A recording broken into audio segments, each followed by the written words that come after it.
ბათუმში მეჩეთის სავარაუდო მშენებლობა არასამთავრობო ორგანიზაცია ეროვნული ფრონტის წარმომადგენლებმა დღეს აქციაზე თურქეთის საელჩოსთან გააპროტესტეს. მათი განცხადებით ისინი ვეღარ ხედავენ ახალი სამლოცველოს აგების საჭიროებას, რადგან ბათუმში მუსლიმანთა რაოდენობა არ გაზრდილა.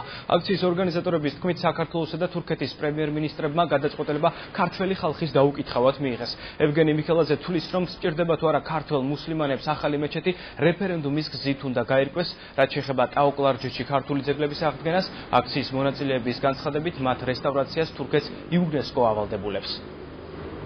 ჩვენ თulit რომ ეს ახალი მეჩეთი შენდება ბოლო წლებში შემოსახლებული თურქი მოქალაქეებისათვის, რომლებიც მასობრივ ათასობით დასახლდნენ ბათუმსა და აჭარის რეგიონში მთლიანად და ასევე თურქი ინვესტორებისათვის. თურქეთი სახელმწიფო ვალდებული არის იუნესკოს კონვენციით ყოველგვარი გაცვლის და რაღაც მოთხოვნების გარეშე თავის ტერიტორიაზე აღადგინოს ქართული კულტურული ძეგლები.